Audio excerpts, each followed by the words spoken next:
All right. Welcome to the worst live show of the week. I'm your host. Thumbs up. So, the question in the title, if you didn't read it, is Are you an expert on your selling platform? So, since these two are not experts, I'll be kicking him off the panel very shortly. See ya. Uh, yeah, so hope everybody's doing well this morning. It looks like they're talking about Jimbo Fisher, $75 million to sit at home. So Jimbo Fisher will be paid $26,000 a day not to coach Texas A&M. That's a gig right there. How do I mean, I could do that. $26,000. I'm qualified just as much as anybody else to do that. How come I'm not getting that? Yeah. So if you can, so the next one that signs up to be the Wait a A&M. second. I think I'm more qualified because I've never coached anything. So I could sit at home even better.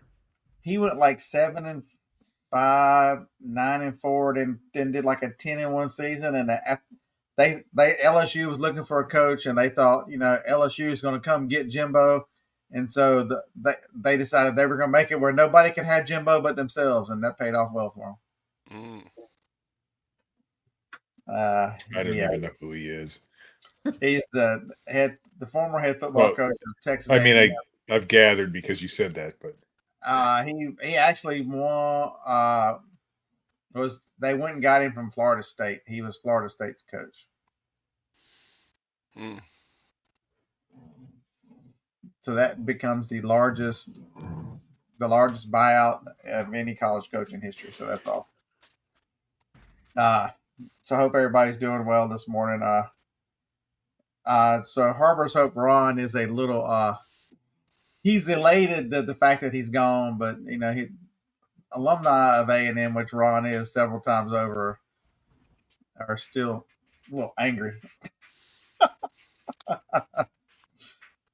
Yeah, if you're gonna do this, why did they do it last year? If you're gonna spend all this money and millions of dollars, they should have done it last year. So so as usual, if you got any yes, this is eight years too of $26,000 a day. It's a All lot. that is true, but I think they owe him between now and the end of the month. I think they owe him about 20 million up front, or 26 million. Something there's a big chunk of it due up front. the A&M system is not hurting for money though, so it's hard to feel sorry for them. They're not It's going to one of the, go in the hole over this. no, it's one of the richest alumni bases, and don't forget A&M is the largest university in the United States. More students than any other university. They have Earl money. they have when Texas set aside when it was first building the state, it Like set the land. aside a certain amount of land in every county to um, to be used for school funds. So the land could be farmed or mineral Right. rights or whatever. And Texas sold all of those individual county spots way back. Bye, baby. And in the deal at the time, they got all of that land out in the Odessa region of Texas, which is oil rich. And when they first discovered oil out there, then Texas A&M and the University of Texas systems just got buku money. Yeah, Ron says they're worth 4.5 billion. So yeah, that's a little bit of money. Yeah. Lag thought you were talking to him, calling him honey.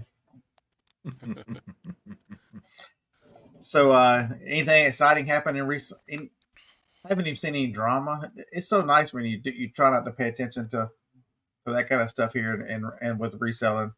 Hopefully, the fourth quarter is everybody seeing the fourth quarter start coming in, or your sales coming in. Um, I don't know if it's fourth quarter or I just got good shit, but my sales are very good. Best I've ever done. I Tommy, sold one thing this week. Tommy boy, do we need to put some signs up here so you'll know what everybody else is doing and what everybody else is selling? Are you as ethical as your great university? Since now Michigan is now America's team because America wants to get behind the underdog because the underdog is someone who is caught cheating and has suspended their coach, and that makes him the underdog because they're a cheating piece of crap. Yeah, go America's team, go blue.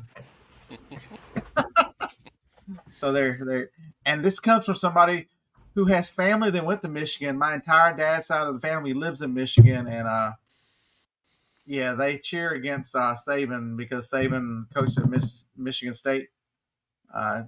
Yeah, you got Harbaugh. I live with Harbaugh. I'll just root for the local community college. We don't have one. Oh, that must have been caught cheating plenty of times. Nothing, and put on probation. Michigan needs to go on probation. Who got caught cheating? University of Michigan and their football team. Okay. Stealing signs. They all cheat. I thought when you said blue, I thought you were talking about Carolina blue. No, I don't like them either. I grew up a State fan, so I don't care. I don't like Carolina either. Any of those blue teams. So Yeah. Chastity, I think Chastity's right. She says noticing consistent sales on all platforms. That's the same thing here. All the platforms are sort of just. I wouldn't say overwhelming sales right now, but very consistent. So I spent yesterday listing on Amazon FBM. I'll list on eBay today. Not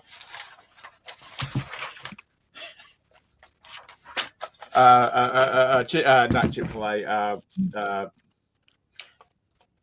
The chicken place is hiring. So sky's the limit. Be That careful. experience.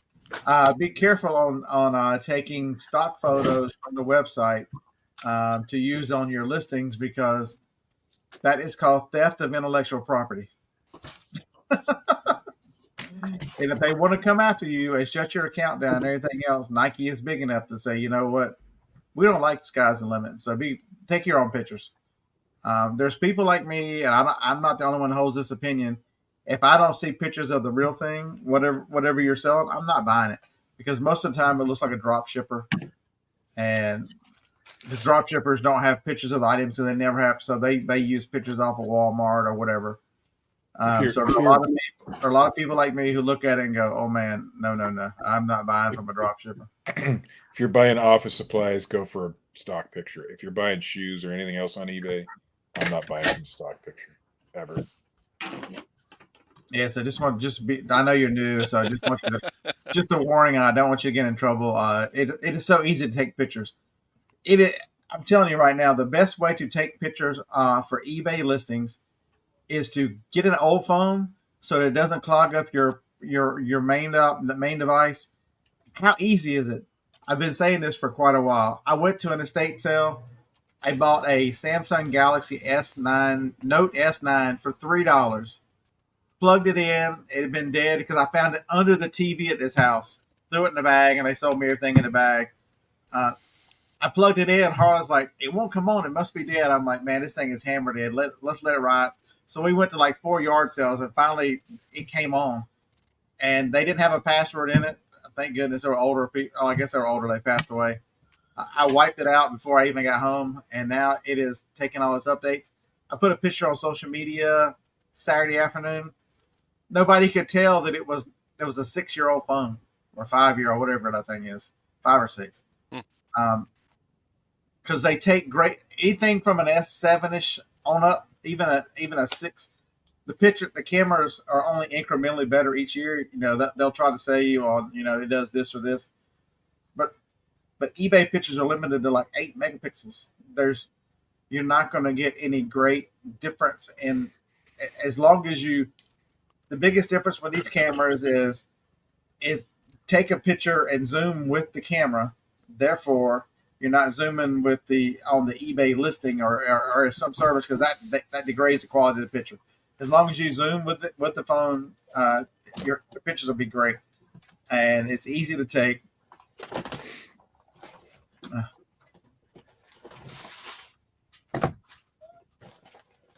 Okay, so sky's the limit. I tried everything, but no sales on eBay. You make money on the buy, and you must understand, because an item is a good price doesn't make it a good buy. I walk into a store and I see cleats for $5. That's what you said you were selling last week. I ain't buying them. I know they don't sell for shit. And it's the wrong time of year to even try selling cleats. Well, let me tell you something. 20. Where am I at? Let me get on the right screen here. 25 cents clearance last year. And I just sold one of them for $25. For those? Yeah. That's crazy, man. But But yeah, it's, even these at are the aluminum $12 liners for roasters. Oh, I didn't know they were aluminum. Because the one thing, sky's the limit. One thing that's very crucial that you learn is when you're buying inventory and buying things to resell is you need to understand what sell-through rate is. So basically, when you look at eBay, click on the completed. Don't click on sold, because sold just tells you how many they sold, doesn't tell you anything else. If you click on sold and go, oh my God, 3 pairs of cleats sold for whatever.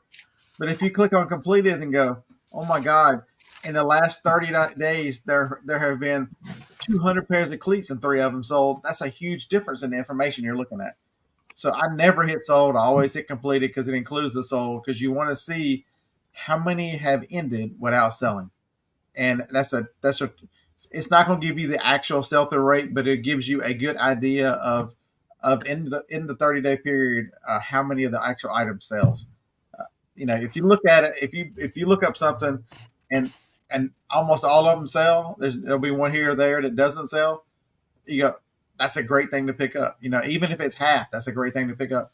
But you start getting below less than half of them sell, you got to think, why are they not selling? Are the prices too high? Is there too much competition? Is there too much inventory out there? Economics takes what you've got to understand economics and the demand, supply and demand. Is there a demand? Is there supply? And that affects the price adjust accordingly. It doesn't adjust to low ballers. It doesn't adjust all that stuff, because a low baller can come in and be out. The reason why a low baller has to go down in price is because there's too much supply. Everybody wants to go, that damn low baller, they don't know what they're doing. They're getting out of a product that they probably made money on because there's too much available. That's what they're doing.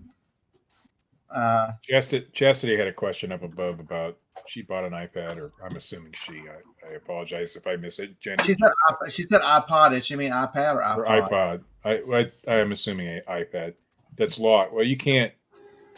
If it's iPod locked, you sell it for parts. An iPad. I've got 2 or 3 of them laying around here that are sell it for parts. Sell it for parts. That's correct. iPods should not have locks on them. iPods don't. An iPod you can connect to iTunes on a computer and wipe it out and be fine.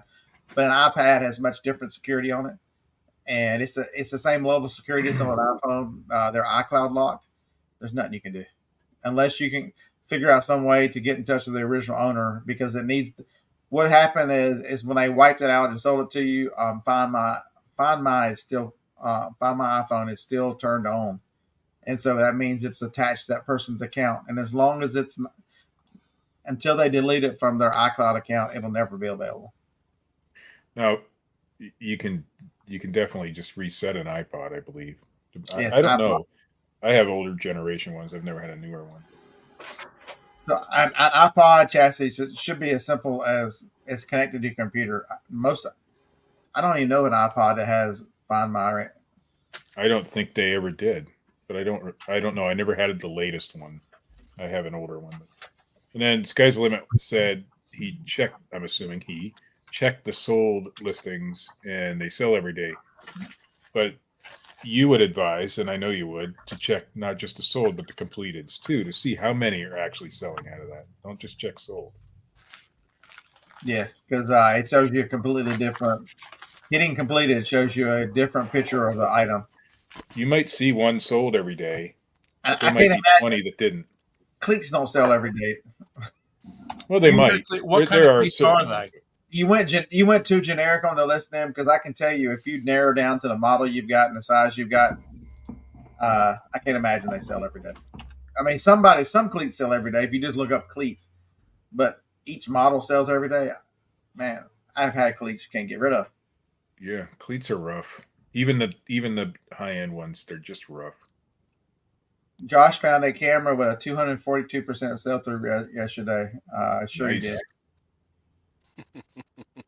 And currently, so I'm gonna be a realtor next, Josh, and I would like to show you a listing of. I've got some nice oceanfront property in Nebraska. I'd like to sell you. If you found a 242% sell through rate, I've got oceanfront property in Nebraska for you. So flip it good. That's a great question. Customer asking for a price adjustment on a new toy. The price just went down by 6. So here's the dilemma you're in. Do you want the thing to come? How much money is it going to cost you for it to come back if they return it? Remember, we are now in the season that they can return it all the way till the end of January. So do you want to explain to them that you will give them the $8 price, and this will be the last one, and don't ask again in a nice way? Or do you want to tell them that they entered a price and it's just tough luck, and they'll send it back, and it probably is going to be messed up coming there one way, and you're going to look. So you got to determine how much you want to lose. Do you want to lose the $8? Do you want to lose the shipping coming back and everything else? It's in a tough spot because you technically don't have to do it, and you can tell them to pound sand, but the customer has got you by the short hairs, and really until January 31st, they can send it back to you. Remember, this is Amazon. They let them do it in any condition. Even if you recover half that's of it, Amazon. Okay. how much do you lose? I thought this was an eBay question. I'm like, tell them to go pound salt. But then when I realize now that it's Amazon, no, I would just give them their $8. Yeah. So first off, sky's the limit. A $30 pair of cleats that is selling for 40 to 60, I never would have bought. What, you're not making any money at $30. If you buy them for $30 and sell them for 40, you are losing money because you got to ship them. It's going to cost you $10 just to ship them. Okay, so 15% fees on $30 is, yeah. By the time you put your time in and boxes and everything else, you would have to get the high end, and you're still not making much. What kind of cleats are they for? Are they Nike, football cleats, or baseball cleats, Nike, or soccer cleats? They're hockey cleats. Hockey at cleats? at $45. He's got them listed at 45. There's no money in that. Tactical. You're gonna end up losing or breaking even. Which beer are you talking to, me or Beer King? And what are we selling?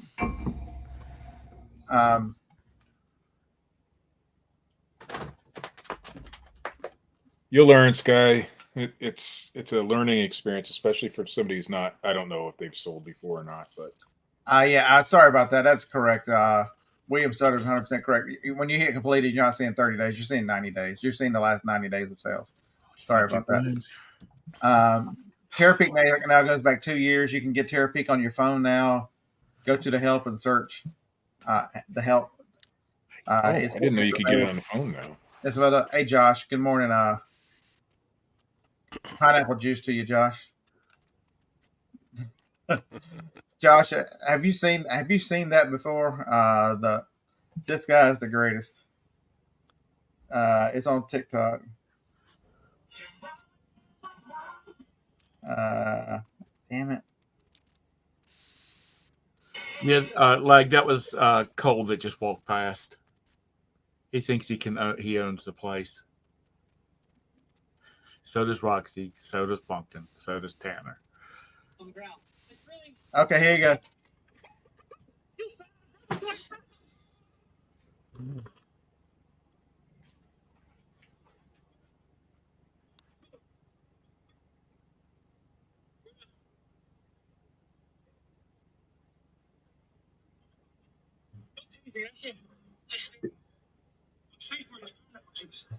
I can't hear any of that. Put your hands behind your back.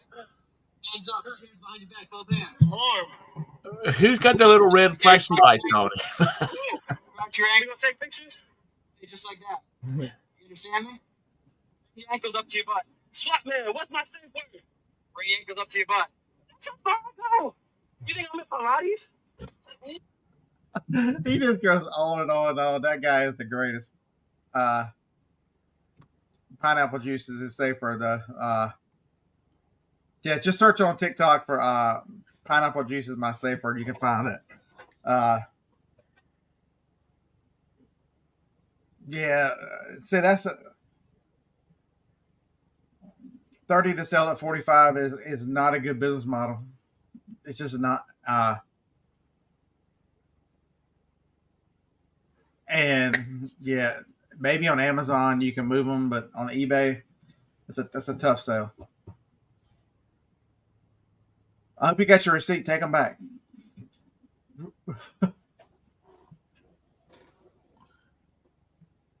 Yeah. How long ago did Sky buy those? If you still got the return period, I'd be really considering taking those back. Although I don't preach that normally, but that's a lot of money to lose. The wrong cancel the show. Everybody go home. Nike Vapor Pro Edge 360. Yeah, Joanne, he does tase him. He goes on about he searches his pockets. He's got booty man, don't be touching that. And then he pulls out some coins and tells him he's been collecting those coins all week or something. That guy just goes on and on and on. It is funny. Evidently, it's I don't know if it looks like it's probably they're just messing, but it's a bounty hunter, I believe. It's not a police officer.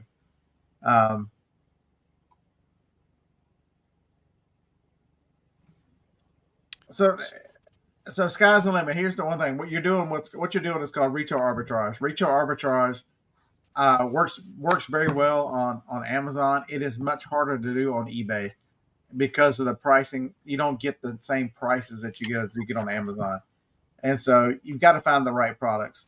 Like Tom showed you a great example.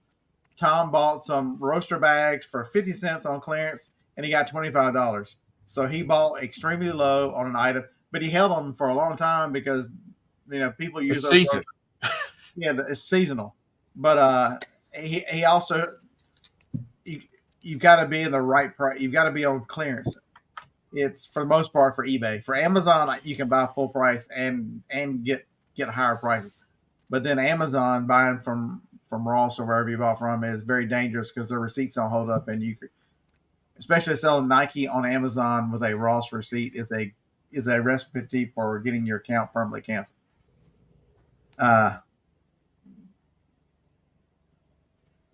And I got this from a grocery store. So always look if you're in a grocery store. It was Food Lion. They have a clearance section. Always look in that thing because I bought like 8 of those things. Sky's the limit. I bought a blender at Goodwill yesterday for $15. I can flip it for $30 on eBay. Double your money. Nope. So is eBay going to do this out of the kindness of their heart, and they're not going to charge you any fees? They're not going to charge you a transaction fee. You're not doubling your money. Sorry. That's another one you're probably going to break even on. The shipping of blenders.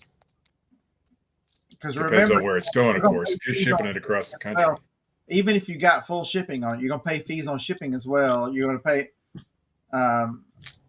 15 to 30. You're going to be lucky to make 7. You're going to be lucky to make half.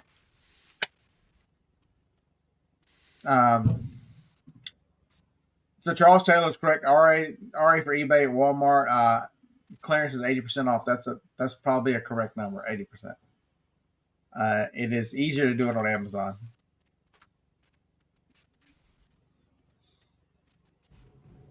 I disagree with Lag there. And what did Lag say? Sky's trolling us. I don't think Sky's trolling. I think Sky's just extremely new and extremely very new and needs somebody to tell you the truth. And I don't sugarcoat a lot of things. I'll give you my honest opinion of doing this for forever. It seems like And if I'm wrong, the chat will correct me very quickly because there's a lot of smart sellers in the chat. Up here on the panel with me, they're not so smart, but everybody over there, they're pretty smart. Read between the lines, Scott. Read between the lines. You mean that? Yeah. You gotta learn. Goodwill is a good place to start, but the one thing, generally, the number I used to tell folks, and it still holds true for the most part, a lot, is you need a minimum of 3 times. So if you bought the blender for 15, it needs to sell for 45, because you're going to give eBay 15, you're going to keep 15, and it costs 15. That's generally the way it works. And so that's a good starting point, and a really good rule to live by is minimum 3 times your money. It doesn't work as much on Amazon if you're doing FBA anymore because their fees have gotten so high. It's 3 times. 3 times usually gets you like 70% profit instead of the 100 it used to get you. That's the problem, sky's the limit. You need to learn the fees of the platform. It's probably close to 15%, and then you got shipping as well. Look at Mark's question.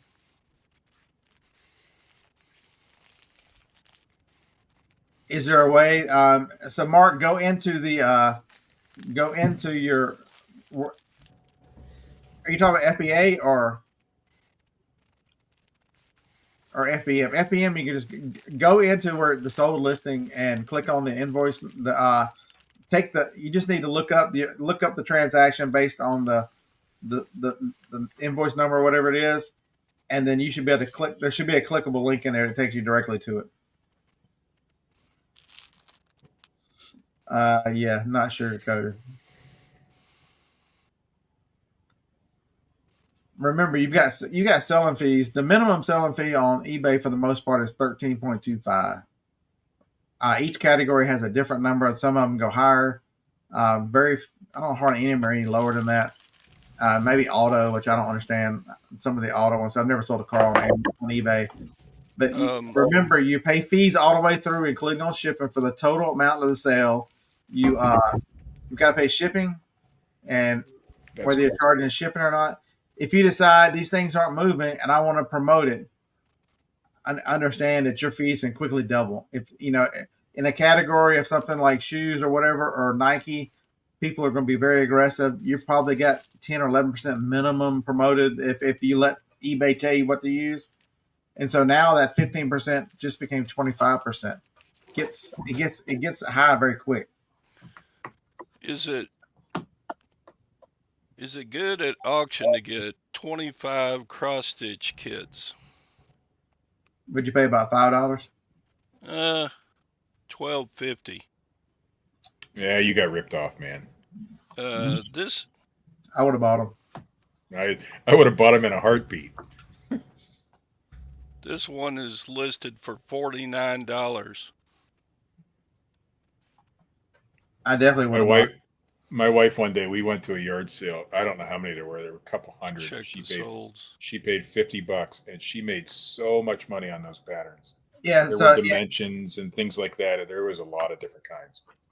3 times is very good. A very good. It's a starting place, and then even then, it needs to sell for 3 times, minimum 3 times. It also, the sell-through rate for me, when I look at it, 30 or 40% is about the low I want to go. I don't want, everything has an exception, and you need to understand the exceptions. If I got the only one out there, you can't expect it to have sold, or you know what I mean, a lot available. Yeah, that thing sells. Nice. Yeah, average sold on this one is $40. Nice. And you got a whole stack. Yeah, I got like 20 of them. Yeah, I picked those up singular and they sell regular. Sewing kits are very nice to sell. Just cross stitch and all those different ones. You're looking for brand name ones too, like Dimensions and Busilla, and of course anything with Disney on it. So Mark, go to your shipped and then find that thing, and then there'll be a link to your listing. You can find it. This one sells for 20. I mean, I sell this one and I bought the whole stack. Absolutely. Well, not quite, but You got to pay you your get fees shipping on and it. fees. Yeah, But you're close. Yes, Brian, you can start with $10 and make 10,000 a month, 2 weeks passive. If you coach college football, you can. $15. I've sold that exact pattern before, by the way. You know, Um, it's been a few years back, but I went to a yard sale, and this lady had a box of nothing but I'm gonna call them patterns. You know, where it shows you, you know, pure blue is 4 little squares and blah blah blah. I listed those on eBay and sold those things just like stacks of 10 of them at a time. And people bought those things. And this one lady, I said, you know, because when they made a purchase, before I did anything else, I said, as I said in the listing, it is the pattern only, no yarn, no nothing. And she said, oh yeah, she says, I don't need yarn. I got more yarn than I'll ever use. She says, but the patterns are cheap compared to, you know, they were cheap for her. So Josh Grass, I got a question. Any suggestions on getting a buy box for used books on FBA? Been sending them in for 2 boxes a year, 2 boxes for a year. Do you have a professional selling account? That's the first question I got for you, because do you pay? I'm assuming you do, but you know, remember the first qualification to being buy box eligible is to have a professional account. Nice. Yeah. $50. You'd be amazed at what some of those sell for. Josh, if that's the case, I would actually open up a case, or I'd actually call Amazon and ask them to look into it and find out why you're not and what you need to do. It might be some of it. If the price is too high, they don't allow it. But there's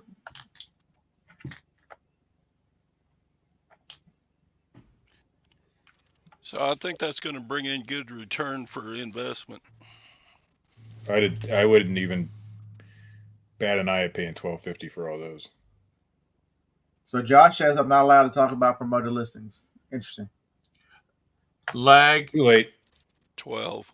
99% of the things that I sell get that like name, this right here, thrown in a bag and shipped. If you see that name, folks, Bucilla, Bucilla. Yeah. They make all different kinds. That is wildly popular and not been made for quite a while. That needlepoint right there, if you see those at yard sales or if they're still sealed, I'm telling you, you can pick them up for $1 or less most of the time at a yard sale or estate sale, and they are worth $30, $40, $50 every single time you find one. And the dimensions are better. I've never had any problem selling them. That Bucilla is a very good brand. I've kept that one. I mean, I have never really talked about that openly because it's I don't want people horning in on that show, but it's a very lucrative business if you can find those things. Yeah, there was somebody. This one's $8, used to be on the so I got a shows. loser.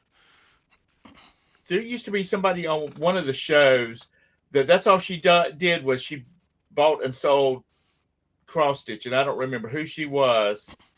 Mm-hmm. Do you remember, Scott? No. She had like 10,000 cross stitch kits. Wow.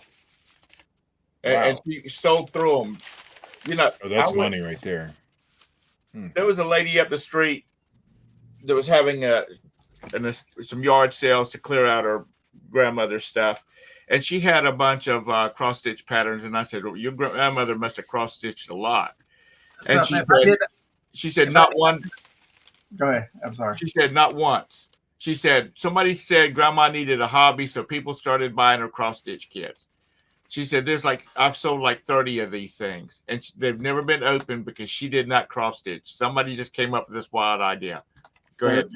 Dustin's got a great idea. If I sold that kind of stuff and had more of that, Pinterest, people will look for those things, that kind of stuff on Pinterest. I think you could drive sales and drive people to your store.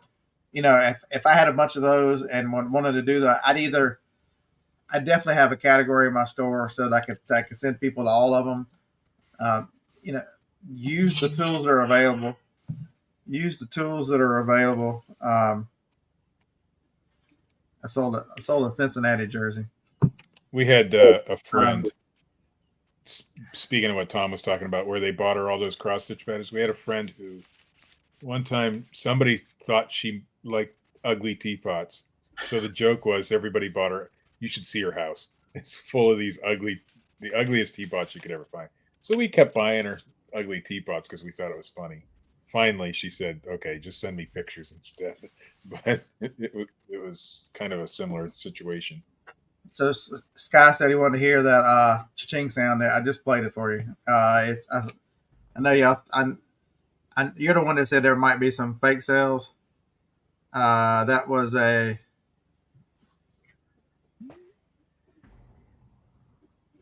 paid $2 for it at a yard sale. There you go. $24 plus $9 shipping.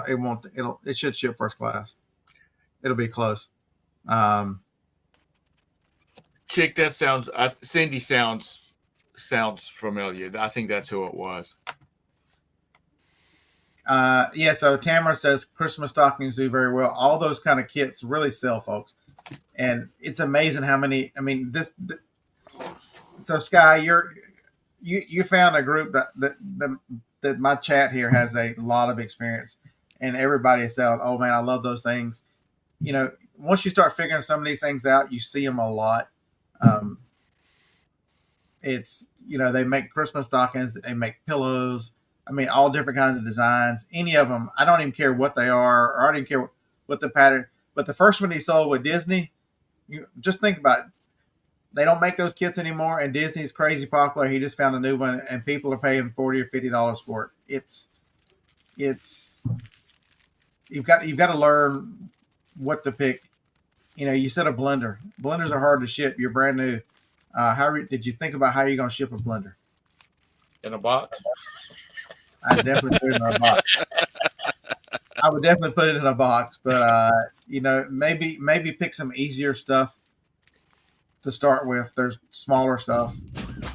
The one thing, Scott, the one place that I tell everybody to start, and you should be no exception, is to look around your house at the things that you don't use anymore and don't want anymore, and what's sticking a yard sale, and get practice on looking up and finding out what the value is. That will find you things that you can list to sell that you have no cost in, and so you won't make any mistakes, and you can learn how to ship things. But it also gives you ideas because the one thing as a new reseller, you don't understand value and what people value. You don't understand what to walk away from and what to not to. You will be very susceptible to seeing a video of someone selling black diamond VHS tapes, and you look them up and go, "Oh my God, somebody got $10,000 from one." That's money laundering on eBay. They're not worth 10 cents. They might be worth 10 cents. Okay, 10 cents. But I'm not paying more than a quarter. So look around your house and just start practicing to figure out what the values are, so you can understand what, and start practicing with completed, so you can start seeing how many sell, how many don't sell. Yeah, I just got a return for a guy that claiming. That might be a good way to do it. Part that blender out. Doesn't work. Yeah, Noel does work. Does know cross stitch very well. She's into all that kind of stuff, and it's amazing. That stuff at estate sales, nobody even hardly. They'll look at the patterns and stuff, but they don't pay any attention to most of that stuff. They're, for one, you got to dig to find it, because the person having the estate sale doesn't value it, so it's in a box somewhere. And so if you'll take the time to go through an estate sale, it's amazing what you can find. Dusty used to be a master of it. He'd buy the bills and all kinds. He would sell like somebody's old credit card bill from the 60s and stuff, because they had different logos and stuff on it that people wanted, and they collected all that Affirma and all that mess. It's amazing what sells. I sold some postcards for a radio station in Ohio, and Ohio, yes. The guy that bought them, because I saw they were all for the same radio station. He bought them, but in the message he says, "I listened to this radio station as a kid, and that's the only reason he bought them because the radio station did not exist anymore. It was an AM radio station." So y'all mentioned a minute ago, I hadn't got to it yet. I'm behind a little bit in the chat. So there is some hope for your blender. Hopefully it's a good one. The parts are worth more than the sum. So, you can part it out if you want to list the base. The base is usually the least desirable part is usually the base. And why is that? The base sits on the counter unless the motor dies. Generally, nothing happens to it. But what does somebody do with the pitcher? They lose the lid. They lose the blades. They drop it and break the pitcher. So you'll be amazed at the pitcher and the parts and all that stuff, especially if it's a Ninja.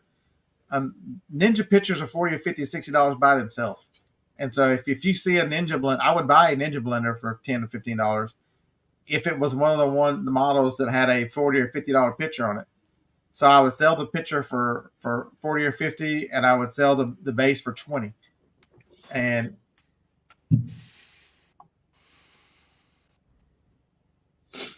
I think that's the way to go with his blender. If it sells for 40 or 30 as a whole, then the parts are going to sell. He said the lid sold for 12, so the parts are going to sell, for more than the whole.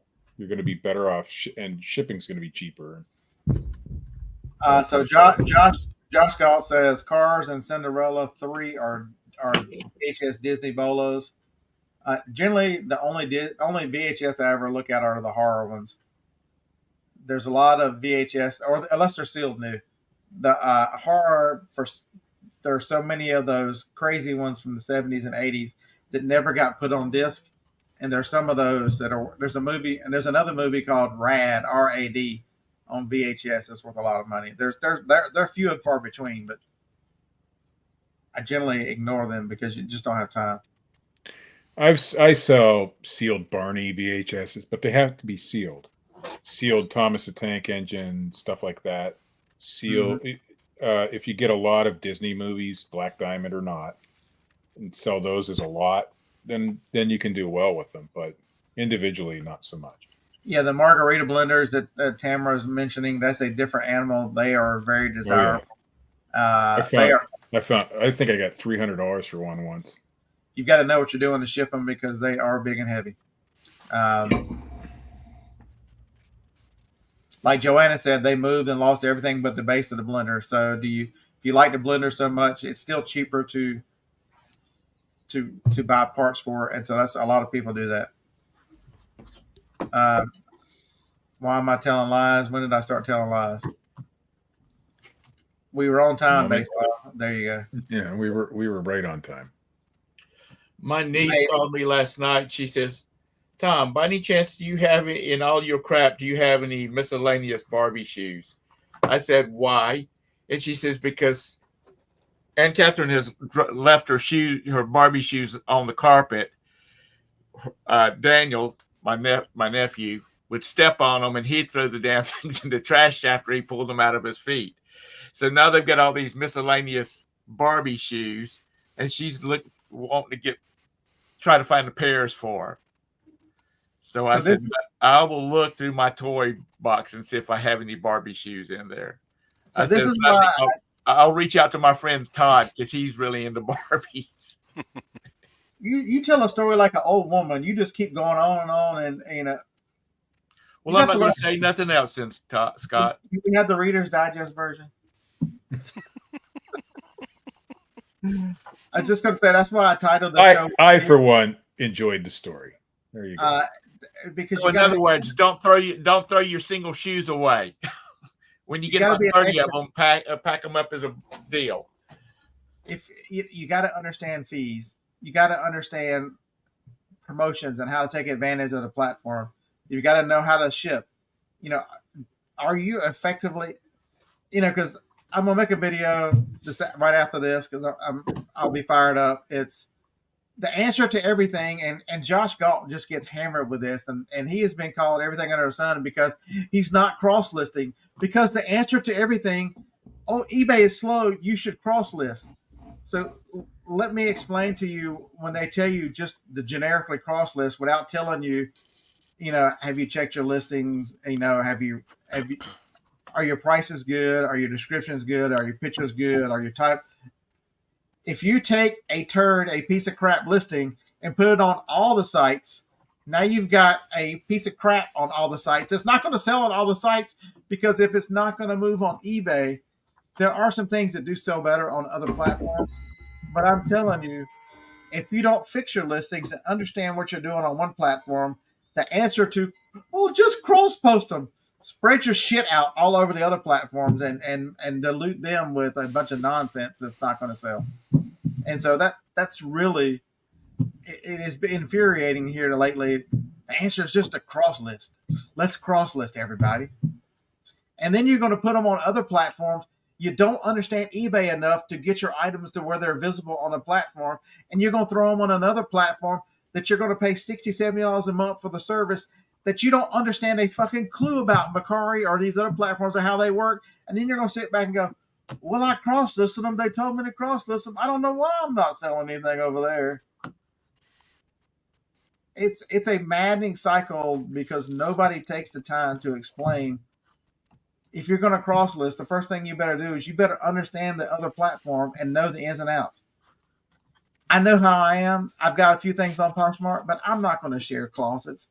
I'm not going to do all that crazy mess. That's not me. Hell no. It's one of the reasons why I'm not going to do district is because it is more social media, the person champion. District will fail.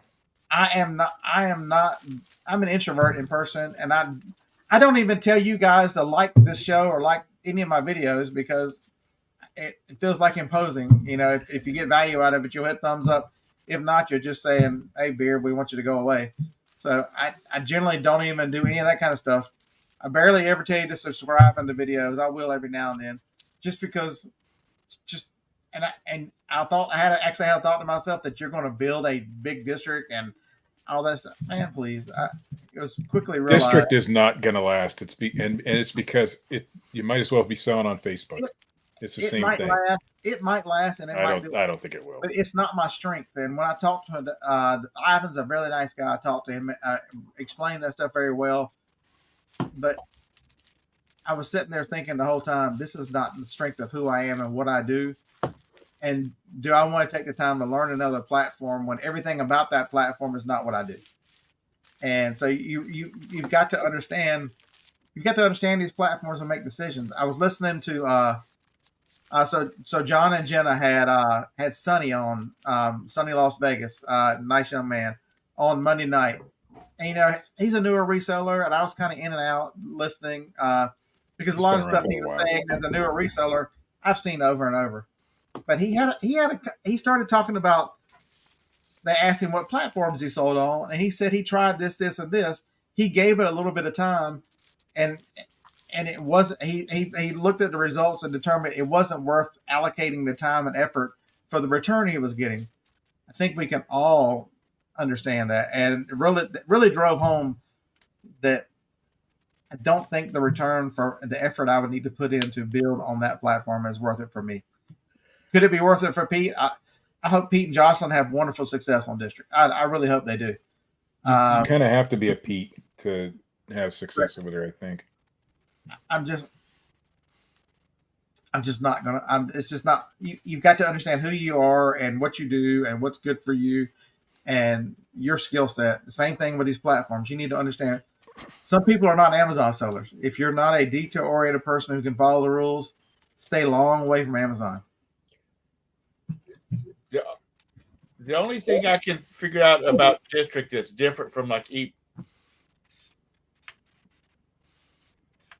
eBay is that thing where people that sign up under you and start a District account, you get a little bit of money off of them. If they sell stuff, then you get a little percentage off of that.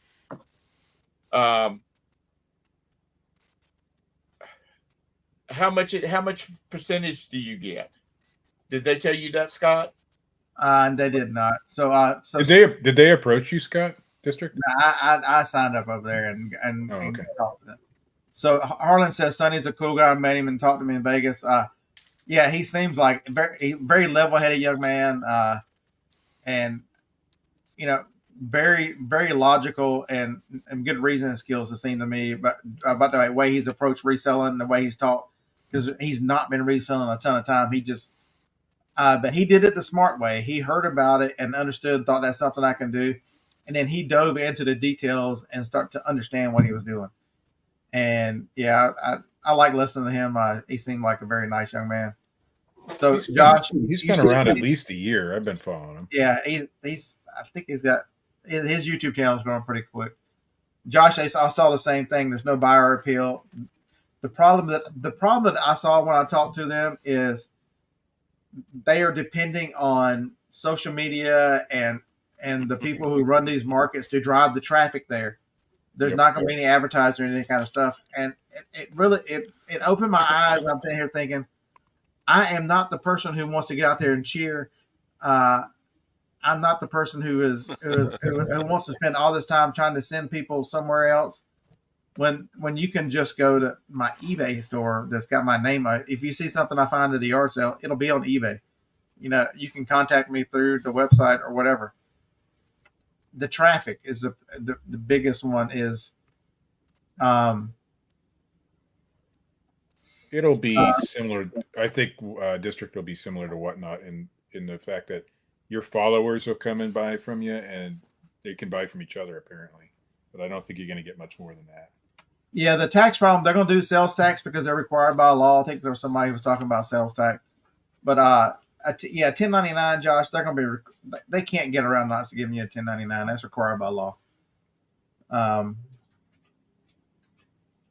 If they're doing the payment processing through their platform, yeah, absolutely. If it's your own platform, is how they. I'm still trying to figure out how that works, but yeah, people keep. And wouldn't you be the one who is required to give your people under you the 1099? I don't know. It's all weird.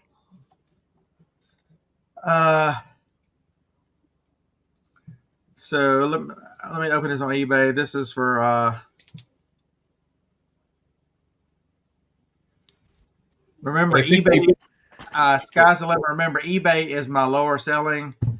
In the last 90 days, I've sold that much on eBay, and I sell 70% on Amazon. I'm part time. I'll show you what I've made. As one person made over 5,000. That's what I've sold. And I buy stuff from yard sales. I don't buy stuff for eBay. I don't. My cost on eBay is maybe 15-20% cost. I haven't listed in 3 or 4 months, and I still have $1,000 for 90-day total. Here he lists Todd lists 5 items a day. He's retired. He has got more gold and silver than Fort Knox, and so he lists 5 a day.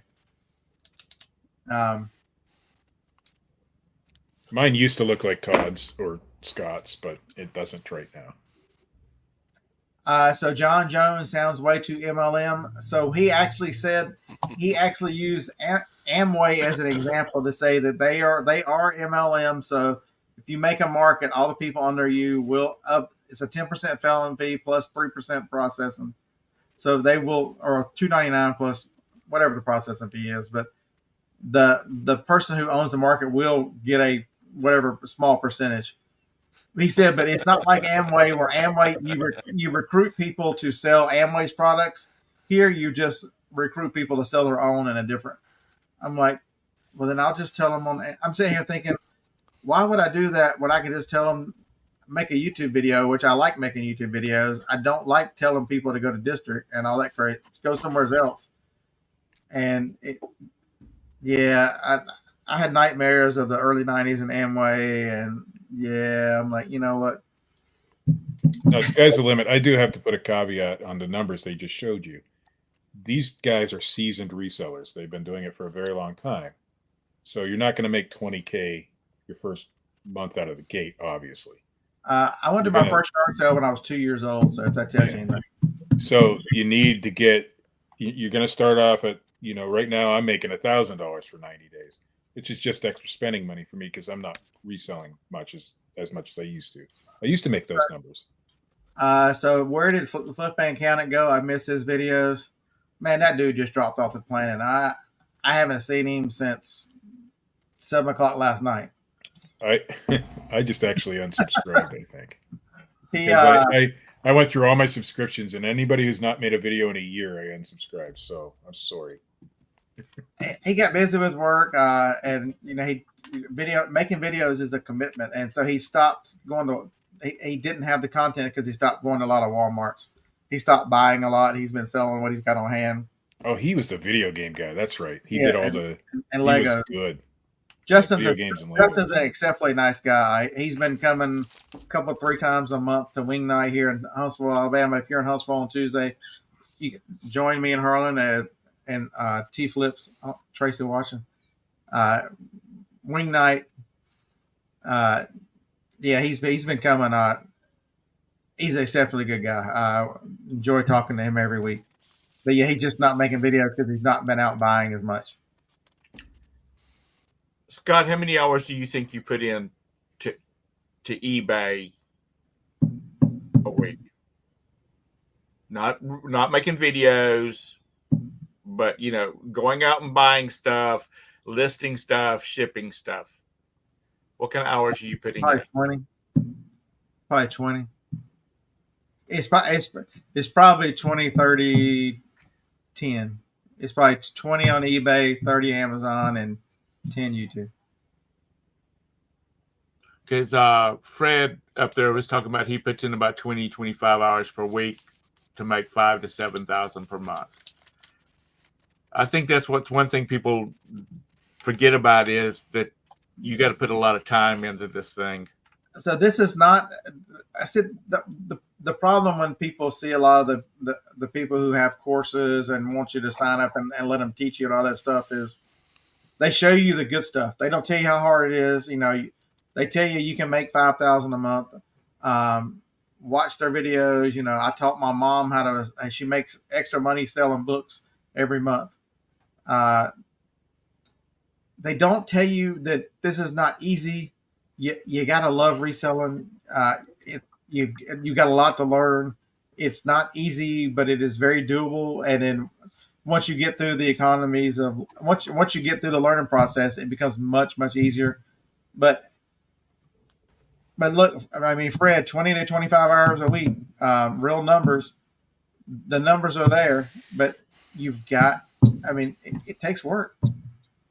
You got to list, multiple days a week. You got to source multiple days a week, and you got to learn what people want and what they buy. And the hardest thing is there's 2 things. You watch all these videos and see what people sell, and they go, "Oh man," like Todd just showed you all those patterns. What if you can't find the patterns in your area? Should you just give up? The hardest thing is to reconcile what you see other people selling with what's available in your area. It is much more important to do your own looking up, to do your own figuring out what's available in your area. Huntsville is not a great area for thrift stores, but we have great yard sales. There's not a lot of live auctions here, so you've got to learn what's available and where to find it in your area. What's your area known for? It's one of the more difficult things to do and then to decide.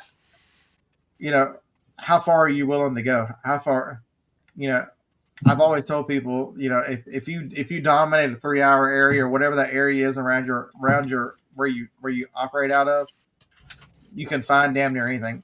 Just think about 3 hours from Huntsville: Atlanta, Nashville, Memphis, Birmingham, Huntsville.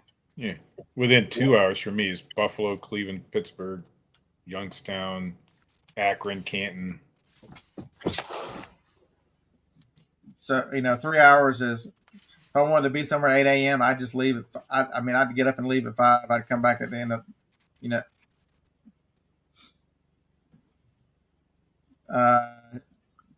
show me yours and I'll show you mine.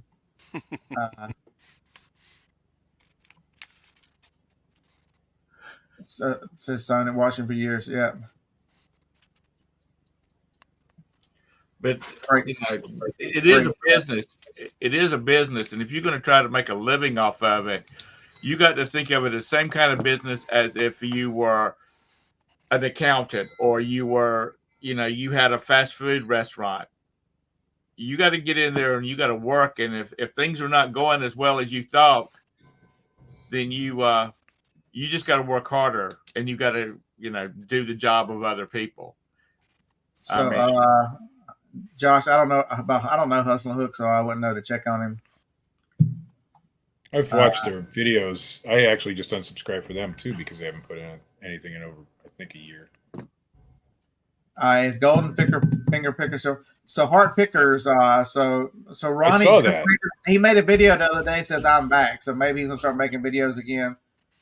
I met both in person. Ronnie's that dude knows high end clothing. Man, he finds somebody. That video was a little. I didn't watch it yet. I need to watch it. But so yeah, his I'm back video. It was a little interesting. Chad has moved from Florida. He is now back in Indiana where he was birthed from, and they still pick and carry on. They just don't make videos anymore for some reason. Reselling is Tommy 100% correct. It's a grind, but you can make good money. A little about raking, but they're all the same formula, Mark. It's the same folks. And that's probably why I don't make those kind of videos.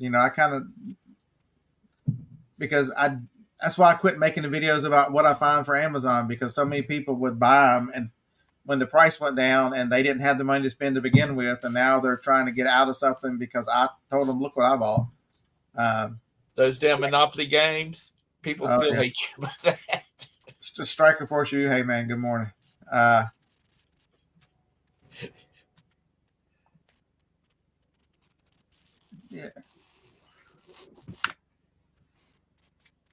Josh, the guy got a job again. I heard she's running the warehouse. I'm not sure about her. So there you go.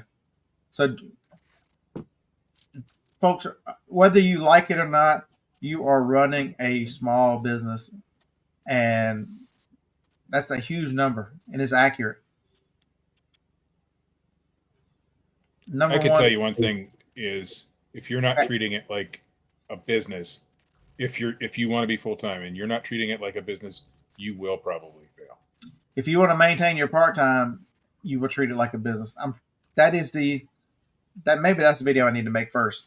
That is the number one thing you can do to improve your reselling business, is to change your mindset and to treat it like a business. Number one thing you can do. It changes the way you make decisions about everything.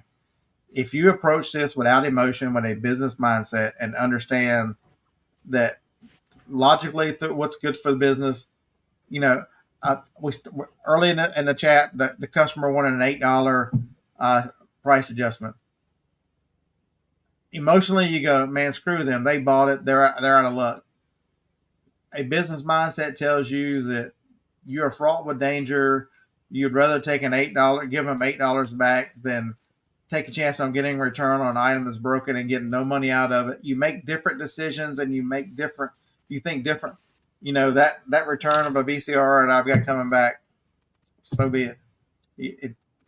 Is it disappointing? Yes, but you make decisions. I took pictures of the serial number. I've got the little spy marking pins that I've marked that VCR, so I know whether it's mine or not coming back. So I know if I got swapped out. I know it worked whenever I sent it. So yeah, disappointment. That bad feedback I got day before yesterday I was talking about? Mm-hmm. They gave me a bad feedback because they haven't gotten it yet. I went back and looked. Guess where it's going? Russia. Australia. Hawaii.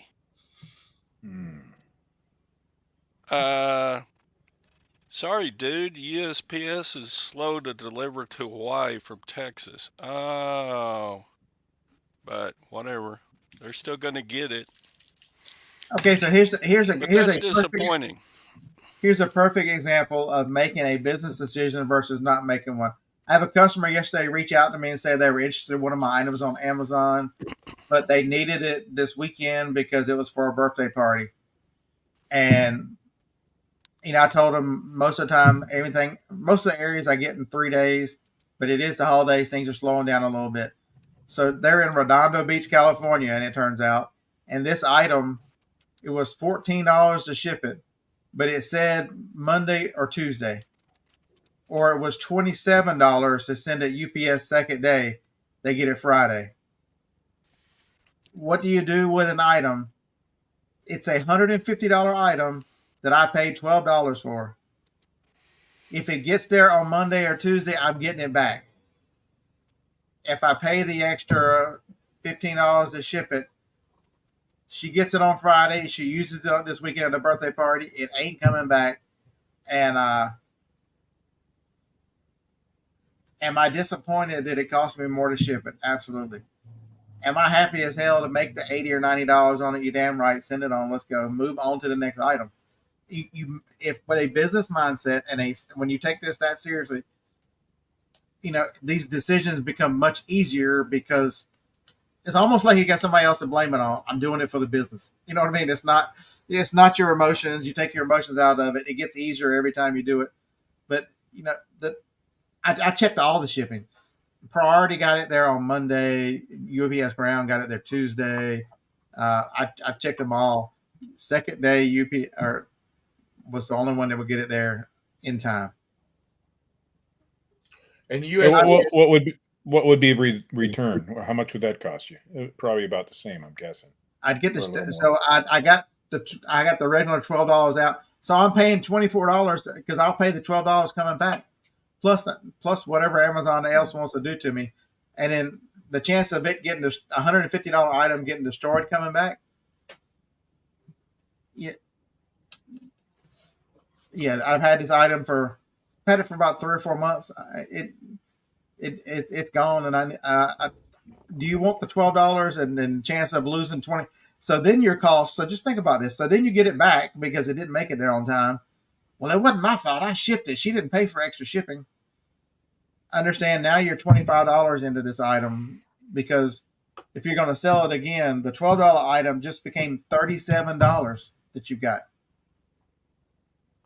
I mean, you make decisions completely different if you get out of your own way and do what's good for the business versus, what's emotionally, and I'm standing on principle. She should have done that.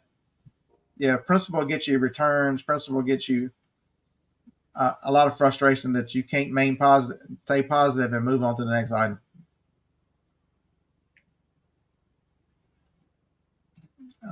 Yeah.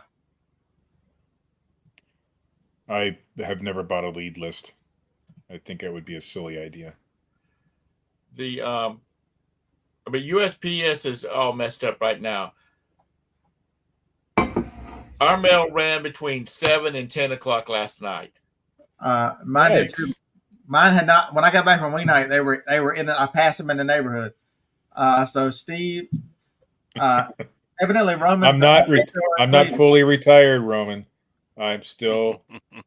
I'm coming back. Roman, I know like right 4 now. resellers from Cleveland. Besides you, there's way more than.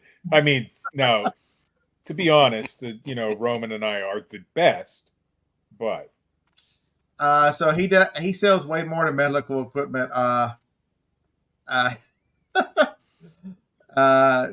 They live in Vegas. They can be Raiders fans. If Josh Galton is in here, and if you listen, if you flip they really teaches a lot like I do, and that's why I would suggest you listen to somebody who it's really is. You got to look past what they sell and understand how they sell, and they do a podcast. What's the name of the podcast? Josh, put a link to your podcast, Josh. The eBay Power Hour. You need to learn the nuts and bolts. You need to listen to people who teach rather than show you that. I mean, I can show you these. I sold a pair of these yesterday. There you go. Shout out to the big girl. So they'll be back on Saturday. Only 9,999 more to go. 7,000 more to go. Let's go. Steve, is Cedar Fair one of the Cedar Fair parks in Cleveland, or is that Columbus? It's Sandusky, Cedar Point. Is that near you? A couple hours. Because It'd be closer to Roman. Cedar Fair and Six Flags are merging, and they're bringing the corporate headquarters to Charlotte. See, Fred is Yeah, I saw that. Fred is telling you a lot of truth. You know, especially as a new reseller that doesn't have a reputation on eBay, you might be able to build a niche store if you're very good at something. But if you're starting out, and don't limit anything you sell, I'm telling you that's the easiest way to sell. Go wider, not deeper. Scott, what do you not sell? What do you will not sell? If it's illegal or it can't be sold on either platform, I won't sell it. Other than that, I'll sell it.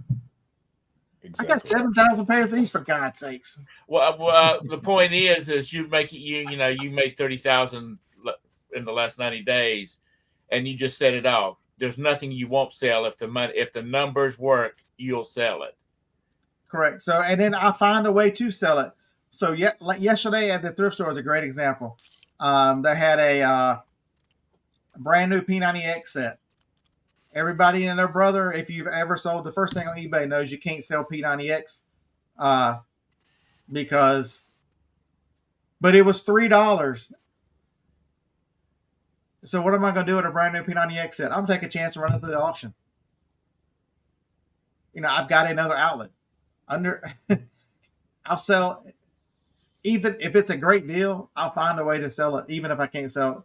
I don't like shipping big things, but I sold bar stools last week at the auction. I sold Harlan bought a cooler at the yard sales the other day. We don't want to ship coolers, but he'll throw it at the auction and make money on it. Yeah, Bonanza did something with their shipping label policies. Timber King's bringing it up, where they charge you $2 just to use it. So Tennessee Picker, you have not been paying. Look into that. Kevin, I am disappointed that you don't watch every minute of us. Yeah, that's right. Kevin, I am currently doing something else right now, but I will be full-time again. Just not yet. Maybe in the summer. I'm doing gig apps right now, just because we got somewhat behind with our credit card debt, and we need to catch up with it. So right now, that's more consistent money than I was making on eBay. So we're going to do that. So Sports Jokers, you really don't know me because you come into a chat like this. That is a decision. That's something you need to talk to my wife about. And if you want to get into my personal business, I can tell you one thing: you can fuck off. There you go. With all due respect, means that you're going to say something rude because you think that gives you because I'm on YouTube and you think I've opened my life up to you to make some kind of decision. He's at home because he wants to be at home. Him and his mama will deal with that, and you can fuck off. There you go. And my sons are in their 20s also and still live at homes. But you know what? They can still live at home as long as they're saving their money and investing their money. And right now, both of them could build their own damn house if they wanted to. Yeah, so because they're not paying rent for some place to sleep because they work all the time. And I meant to tell you that my son would live with me. He's special needs, but he doesn't. So I meant to tell you before I said that. With all due respect, I meant to tell you that. With all due respect, yes. With all due respect, yes. So there you go. Everybody's situation is different, and you shouldn't be judged on whether your son is 20 years old. My wife's son is almost 30, and he lived with us for a long. He had some issues. But, there's a lot of different reasons. This is a different era than when we grew up in, and so there you go. You want to know the truth? I lived at home until I was 26.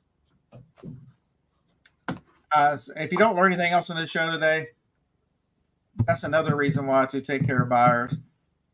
Angry buyers have, they really do, and you're not the first person they've ever been mad at, and they will find a way to get even with you. I promise you.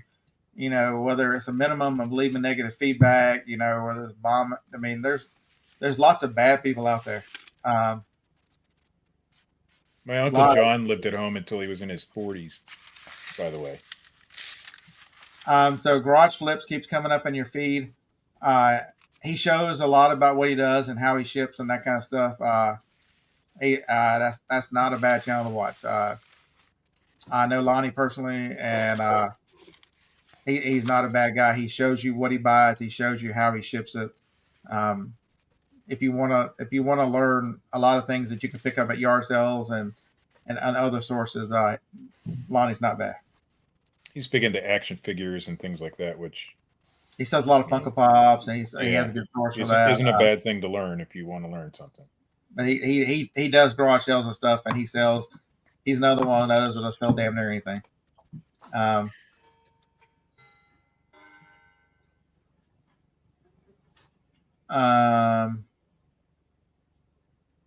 mean, I got all different sizes. And shout out to the small girls.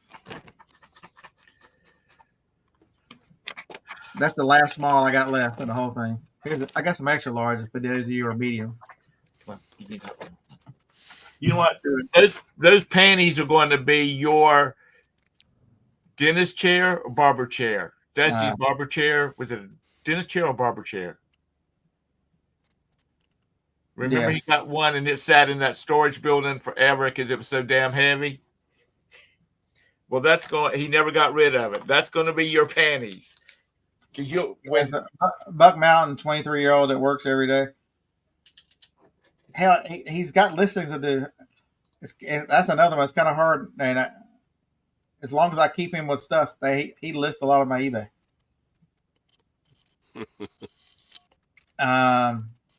What'd you miss? All of it. You missed it all. Yeah, Phil, you missed it all. I can't believe you did. An hour on the road to the ranch, and you didn't have us on the radio listening to us. What? There is. So I have Apple CarPlay in my car. There is an app that you can get. It's called Brave, and you can download YouTube videos and get just the audio from the YouTube videos to play in your car. Yeah. So Fart Sack says Lonnie sells whatever Candace tells him to. Never forget, Candace is a cancer survivor as well. So they work really well together. Ladies, get checked. So my wife and I work together when we did eBay, but we do not work together like Candace and Lonnie. They work really, really well together. We worked really, really well separately. We wouldn't be able to work together like that. We do some, but not like they do. What are we talking about? A dentist? We're talking about Dusty's dentist chair. Is that what y'all talking about? Yeah. Oh my god, that thing like to kill me. Oh my god, that thing like to kill me. That was heavy, and it had that big cable or whatever on it. I had one of those old style hairstylist ones with the big. Yeah. And I set it down in my back. We had this little area down back shed, I called it, but it was the back entrance to the port to the house, which was built into a hill, and I'd set it there and just watch all the neighbors and stuff. I tried to sell the damn thing, but nobody wanted it.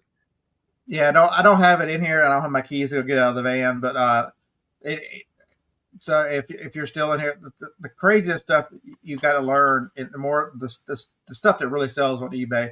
Yesterday at a thrift store, it was $5, brand new in the box, Conair heated lotion dispenser. Normally most people look at it because I don't know how long it had been in the thrift store since the last time I was there, and go, who the hell wants a Conair heated lotion dispenser? That's what I said. I actually don't care because it sells for $90. I'm glad they don't make them anymore. A Conair heated lotion. So there you go.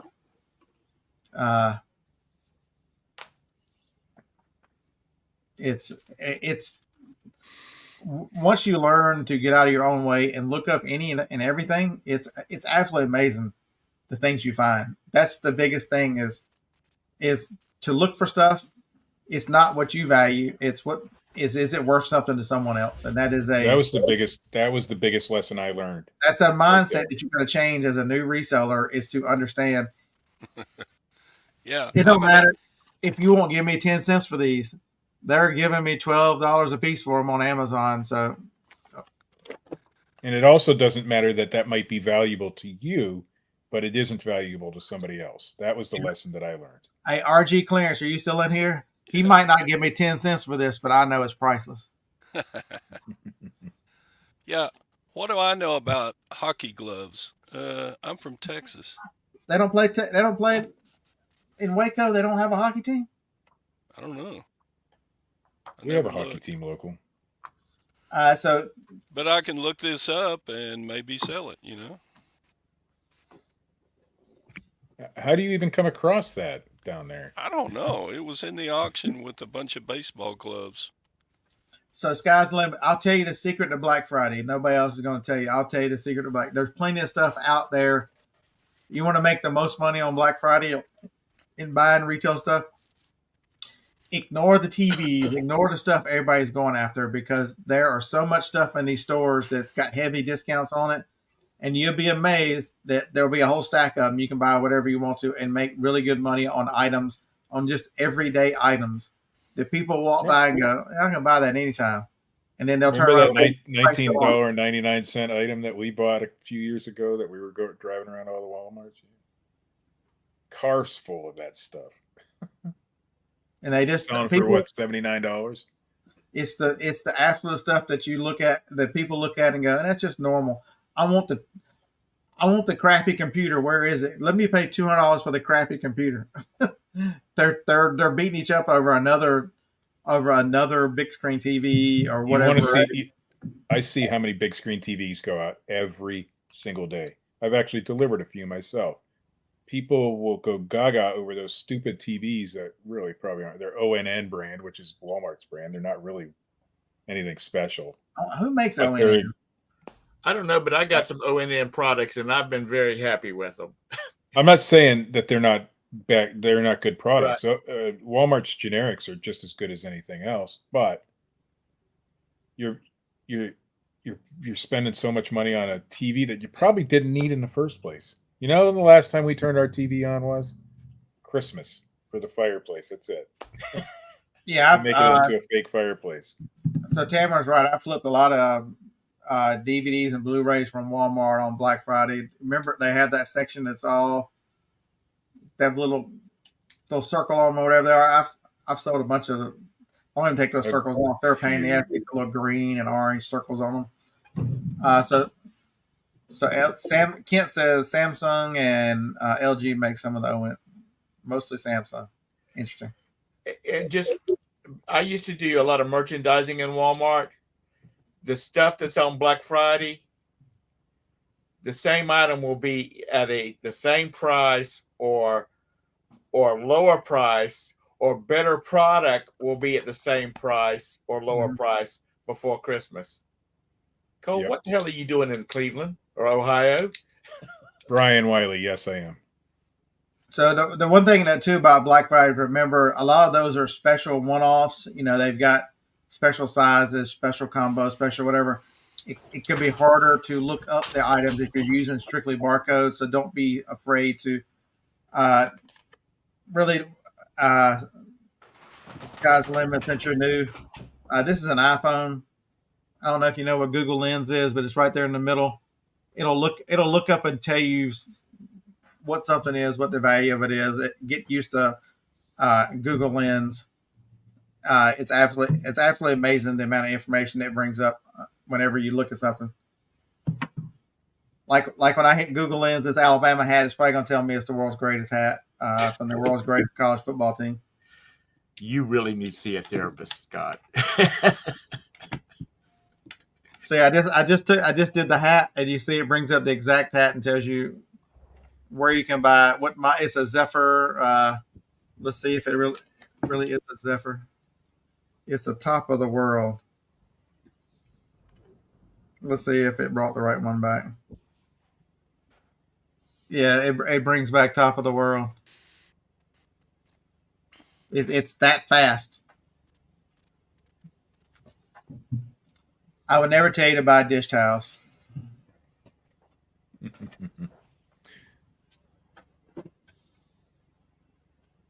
I've never sold dish towels myself, but how many you need? You want me to send you some? Dang.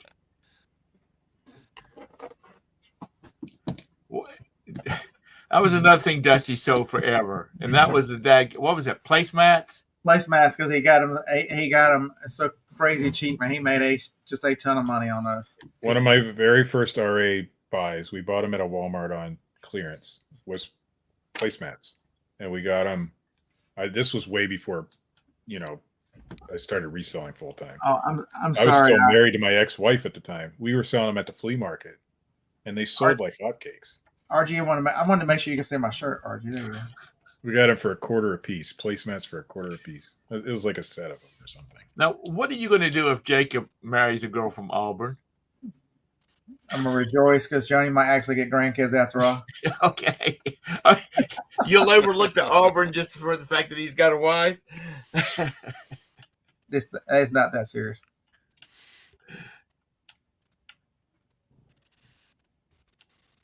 Yeah, the Barbie and Monopoly beer. What is the bar? I don't know anything about Barbie Monopoly. I don't do nearly the RA I used to do anymore. If you already know about it, Scott isn't going to do it because that means other people know about it already. Yeah, I like finding. I'm a yard sale, estate sale, thrift store, auction find. That's why I'm come back to eBay as much because I just RA is amazing, but the RA it's rough. chasing, how many thousands of Walmarts have I been in? I've been in enough for my entire life. How many Rite Aids have you been in, Scott? Probably 3,000. I've been in raw. There are some states that I went to. Alabama, Georgia, North Carolina, Virginia. For the most part, I went to 99% plus of all the ones in these states when they were. Scott visited me the one time. We walk into my Rite Aid. He's like, "Oh, I've been here before."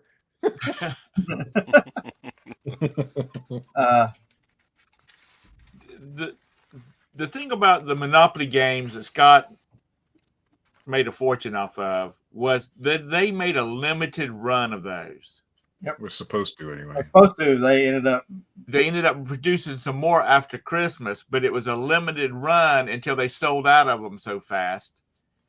And then after Christmas, all the Walmarts had end caps full of them. It's still a limited run. There's still, eventually they'll stop making them. But the next year, they did another specialty Monopoly game, and I walked into our Walmart and there's a full end cap full of them, and then some on the side in the shelves, and then you go to another Walmart, there's another end cap full of them, and they ended up clearancing them out because they just didn't sell because there was such a bountiful. And they changed the clearance model. So Target has a clearance model where most of the stuff in the nation goes down about the same time. And Walmart used to be completely. When I started this, they were completely different. So their clearance model, the manager had a lot of control over what they put on clearance and how much it was, so they can allocate dollars here. So you would and when stuff didn't sell, they would just keep it somewhere in the store. And so you could go to a Walmart and in the middle of Kansas and in a single door Walmart and just find all this old shit, and it'd be stupidly low prices. And it would sell really, but now it's all, it's all put by region. They all mark it down the same, and it then sucks now. And then once it's marked down, if they don't sell it, it's palletized and sent out of there, and they sell it by pallets to these pallet buyers. So there is still money to be made at times, but generally it sucks anymore. What's happening with Brickseek? Have you been on there lately, Scott? It just seems like they've changed a lot of stuff about it. Well, they can't do what they lost their ability or however they were getting Walmart's inventory. Right. And so it's made it. That was the one I used the most for. It's still accurate with Lowe's and several of the other ones, and they've added a lot more places they do. Walmart must have revoked their access to the API, is what it is. Sounds like. Yeah, but Brickseek is awful. Their run is come and gone. Which sucks because it was a really good tool. So, but if you want to use it to find decent deals in your area, they still have the one where they show you the daily deals or whatever it is. Some of that stuff if you're buying personally, but to count on it to go out of your way to a Walmart and to get there and there'll be nothing there is very frustrating. And also too with the proliferation of Brickseek really sent way more people into Walmarts than we're ever doing Walmart for clearance. and so it made Made it the easier. employees much more aware of what was on clearance, and so I think the employees, are hiding a lot of stuff now that they didn't used to. I found that to be the case, that the employees are much more actively in hiding and giving to others and that kind of stuff. Like those computers that you could get for like $25 or something. Yeah, those are. Yeah, you won't find that. Well, stuff. those were those I never got any, but Chrome computers. They're crap anyway. I don't care. But there's still yeah, there's still just to resell is what I'm saying. Yeah. there's still stuff in Walmart. If you want to see that kind of stuff, RG Slot wins. He's an Auburn fan, so that's really one huge strike against him. But he's got a video that's coming out today. He's been filming himself scanning stuff in Walmart on Walmart clearance. So if you want to see some of that, subscribe to RG Slot. I didn't even know he was making videos. Ignore the fact that he's going to have some ugly ass Auburn on or something. Most of the time we don't have. Most of the time you just see his hand, so you don't have to look at him. So that's not bad. He's scared of the camera, but he's making videos. If I was a Walmart employee, like Mad Snapper says, with the treasure hunt stuff, I don't think I'd want to lose my job just by holding that stuff back. But that's me. So here we go. That is so Maury Povich would say that is a lie. The expiration dates are one of the reasons why you should sell food items. So there's money to be made on food items. You just need to understand. You need to understand expiration dates and understand what the platform rules are about expiration dates. But what's the one thing that's different about a food item and this cup?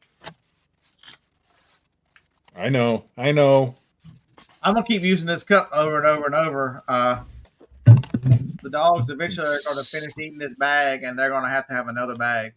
I don't need another cup, but it's consumable, and so there's a built-in demand for an item that carries a distance out because the item is consumed and needs to be replaced.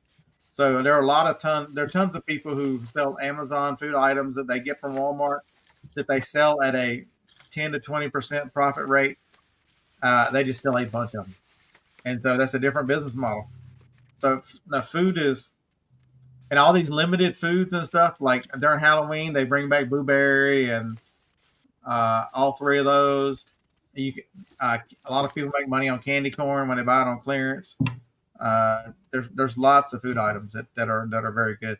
And if you always look through your Pop-Tart section, because the food line that I shop at, which is a grocery store for the people that's not around. Well, coffee. So I just made a video. I made a short video about these pecan pie coffee. They only make it in the fall season, and they've already discontinued at Walmart. I bought 25 of these for $2 each in one store, and I sold 10 to one buyer for $150. So, and somebody's asking. Other 15. Somebody's asking about the personal live shoppers at TJ Maxx and stuff like that. I don't know if you've seen the recent videos about that stuff, but they'll go into a store and they'll hold up an item and say, "Do you guys want to buy this?" I think that's genius. You don't hold any inventory. Now, is it? I don't think there's anything unethical about it. I think it's a genius thing to do. Now, would I do it? Hell no. But I don't understand why us as resellers, any reseller would have an issue with that. Because it's basically what we do. We just don't do it live. There's a thing called test markets, and like we get Pop-Tarts here that you can't buy. It's 5 miles away at a different food line, because the food line that we shop in is a test market. So they have all these weird ass flavored Pop-Tarts, and I've actually scanned some and looked at them on eBay, and they go for, like, if it's a $5 box of top Pop-Tarts, they'll go for $25. But so, that'll cost you $5 for me to put the link in there, RG. I think that's against YouTube's your next terms video. of The cost for me putting the link in there in your next video, I expect you to say "Roll Tide." Roll Tide, and no negativity with it. Just Roll Tide. My best friend in high school, his father went. All right, I'm subscribing. RG, don't let me down. There you go. My best So friend in high school, his father went to Clemson, and his mother went to the University of South Carolina. And anytime they played, you wanted to stay the hell away from their house because it would get kind of rough in that house. Clemson is in South Carolina too, for you people that don't know. See, Flippin' Goody says the grocery is kind of number one category. So grocery and health and beauty is the same way. You know, these consumables that get used up, something that you can buy over and over that people use over and over. And the other difference between which is people use these things up and they change over time. And as a food item goes out or as a health and beauty item goes out, and you're at the very end of its cycle, people pay you a small fortune to have the last one, to have the, I got to have one more box of purple dinosaur Pop-Tarts. And it's the last of this eyeshadow color is never going to be made again. And I want to use it for the last, whatever those kind of types of items are. It's amazing the prices you get for those kind of things. There was a girl I used to do a podcast with. Her name is Katie. She couldn't find her specific deodorant, and she would have paid $20 a thing for that, or $40 a thing, even, just because that particular deodorant, And but deodorant's another good one. Old Spice deodorant, they make different flavors each year. A flavor or a scent or two goes in, and a scent or two goes out. And so, as those scents disappear in the store, and that's their favorite, and that's what the one they want, because they are a player like Harlan, and they want to have their Harlan came in smelling like a whore at Wings last night. He's like, I just got. You could hear Harry, the first guy. He's always at the bar. Says something about you smell like a something or whatever. Harlan, tell him what he said. Two-bit whore. And because he's like, oh, I just kind of washed off the spray deodorant, and spray cologne on, and that was a fiasco last night. That was a lot of fun. Yeah, so it's any of those limited things. Sky's the limit. Any things that are limited, and look at if next time you're at Walgreens, they carry a lot of the Pringles that are limited. They made cream corn Pringles last year. Yeah, those funky ass Pringles. There's companies that are trying all kinds of different flavors and stuff. Gotcha, Kevin. We have a Lay's manufacturing facility here in town, and they would come out with some, because of the test market, they'd come out with some weird ass flavors. So they are correct. Expiration dates, you can get in trouble, but that's why when you're making a listing under the custom SKU, put the expiration date in the title, put the expiration date where you can see it, set yourself reminders, in your storage, organize it where all the expiration are here, and here. But, as long as you understand what the sell-through rate is, how frequent these things sell, and track the dates and stuff, you're fine. And until it actually expires, and then they'll give you a few warnings before they do anything to you. They don't automatically just say, you've got expired Pop-Tops, you're suspended. They don't do that. They'll go. That's eBay. Amazon might. Amazon might say, go away, you're never selling it. eBay will say, you might not have been aware of this. Please don't do it again. A couple and then times. Don't do it again. About the third or fourth time, they finally go, take some time off. Think about your life. Don't take stuff down till the day of the expiration date. If you're going to take it down, don't take it down to the day of the expiration date. Because there's a lot of people that will wait to the last minute. If you got for something, they'll make you an offer on for it. I've had eBay tell me before the expiration date that it's about to expire. Please take it down.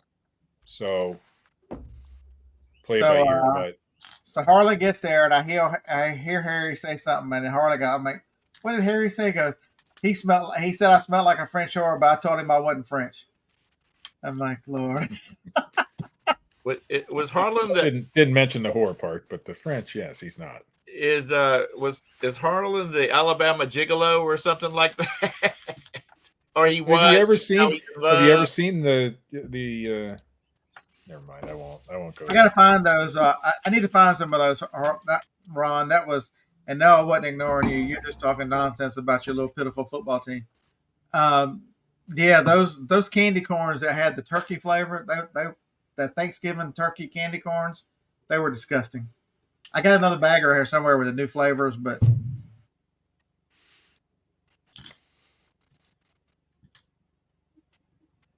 so so there's a difference between selling expired items and selling food items with expiration dates. You know, anything's expired. Okay, so an ink cartridge that has a manufacturer's warranty that expires is fine to sell with expiration but a food product, because it is and especially over the counter. So food products are technically, I don't think they're technically illegal. eBay draws a hard line with food products, but it's not illegal to sell them with expired dates, because that is truly a best by date. It's not, if a set of crackers is a week old, they're not going to kill you. But the over the counter, the reason why that one is against the law is because that's the last date where they guarantee that it's the potency of whatever they're using. So as an over the counter medicine degrades over time, they don't want those sold. And not to mention, is it plainly obvious to see the power that the drug companies have? They want you to buy new stuff. They don't want you Best by to. dates are completely arbitrary too, but it is what it is. There's certain rules and regulations we have to follow, and that's one of them. Yeah, I found that bag of candy the other day. I forgot to check if it expired. The thing about expired food products, though, there's thousands and thousands of discount stores that sell expired food products. Yeah, the scratch and Amish dent stores do, the scratch and dent stores do. Now, you know that going in. eBay's just being overprotective so that they don't get a lawsuit if somebody gets botulism or some crap. It does happen, Mark. The expired ink, the ink sometimes, but it's rare. I've had one set of ink. Now, it expired in 2012, and I sold it in 2021 or something. They said it was dried up. So I just refunded them. Other than that, I've sold you'll get that with brand new boxes. Yeah. Believe me, when I worked at Staples, we'd get them back in, and they were dried up, and they were brand new boxes of ink. Hey, Kevin, you got such useful information. You need to make some more videos. I would sell a vintage gallon of milk, but only the carton. Yeah. Or the metal tin or whatever they were. Yeah, whatever they came in. Yeah. Yeah, I remember when the milkman brought them in glass jugs, and then you had to set your glass jugs back out, and he'd pick them. When he brought next week's in, he would pick up the empties. Did you call him Daddy? Nope. My mama was not a player. I was telling these guys that I'm a glorified milkman nowadays. I deliver milk. I love our delivery person from Walmart. Milkman without benefits, by the way. See, there you go, Kevin. Unless you put buttermilk in the title, there you go. Yeah, Tamara, I sold some of that stuff. I even ate some. I think you did too. Didn't you get Tony to eat some of that stuff on camera too? I think Tamara did too. Did you blindfold Tony or something and have him eat them candy corns? She did something, or had Tony eat them, and he didn't like them too much either. See, that's the power of marketing. You remember when Coke came out with those limited edition sodas that tasted like space? They're terrible. Space. They were, yeah, that's what they were talked about. I have a video about it. It was supposed to taste like space, and it was nasty. Well, space probably doesn't taste that good. Well, I know that, but I'm just talking about they were nasty. But they were promoting it as it tastes like space and blah blah blah blah blah. Hey, come on, Harlan! I knew where they were. turkey dinner plus apple pie and coffee candy corn. We need to Ooh. make another video. I was okay. I wasn't going to eat it until I seen the coffee part. Yeah, I would like to taste the apple pie and the coffee one. I'll find it. Let me find the expiration date. I can't read it.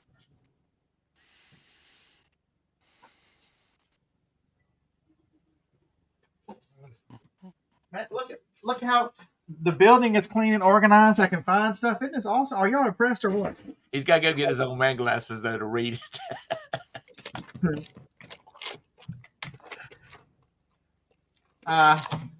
They're not that expired. Come on, Harlan. Only 2 years. It's just sugar, you know. June They're of just all stuck together in there. June of 2022. They're not that expired. So definitely don't sell these. They're out by A year.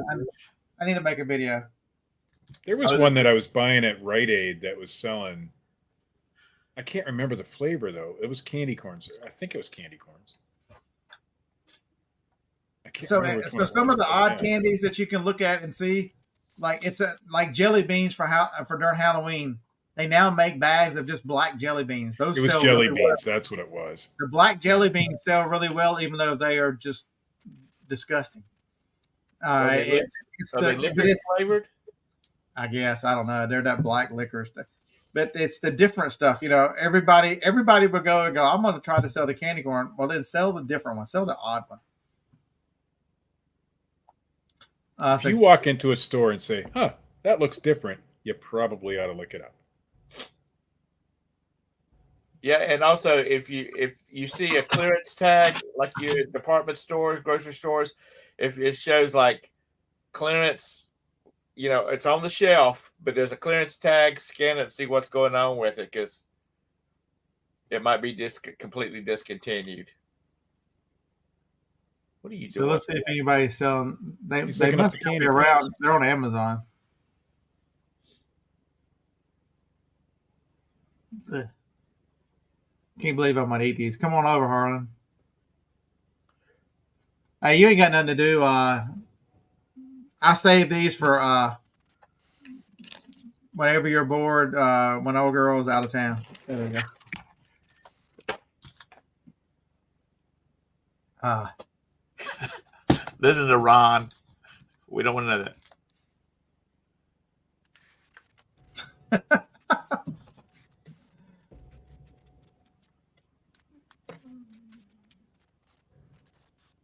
Oh, good luck.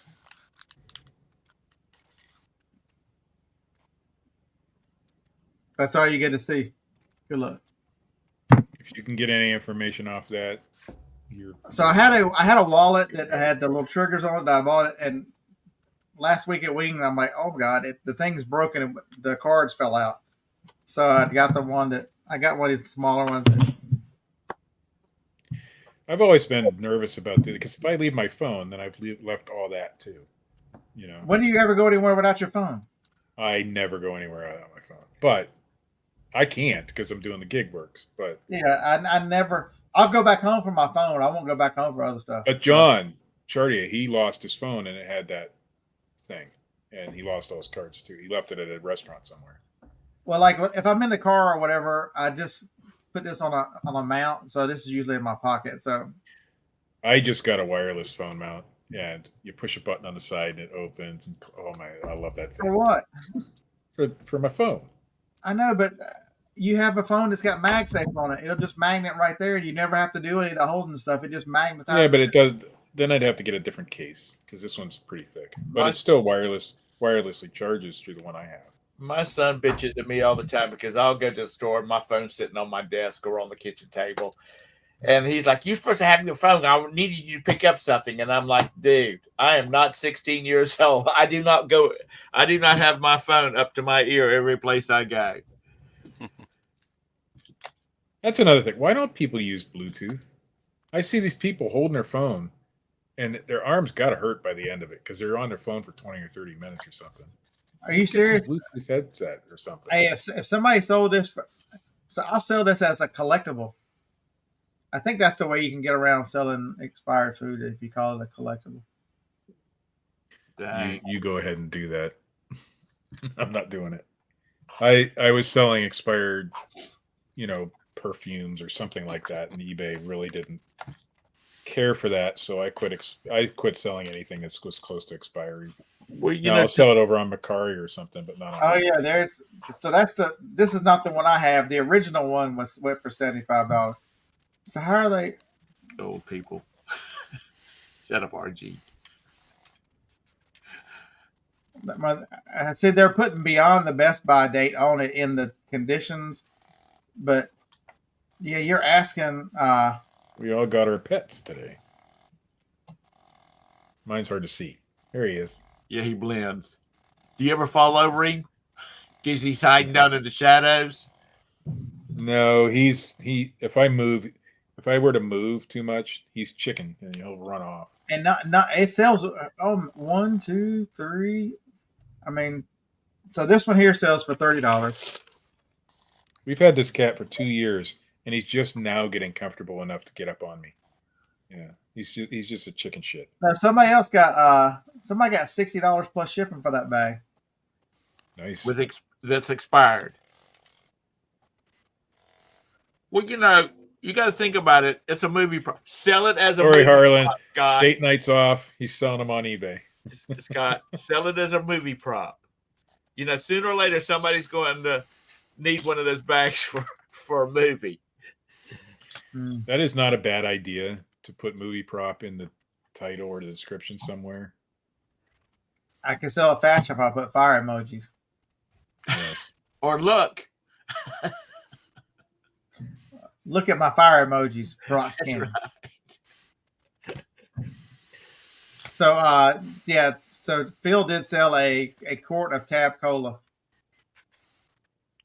I was looking all over for Tab when it was going out, and I couldn't find it anywhere. Yeah, Phil got really, really good money for that Tab Cola. All right, y'all got like 8 minutes. Any other questions or interesting stories?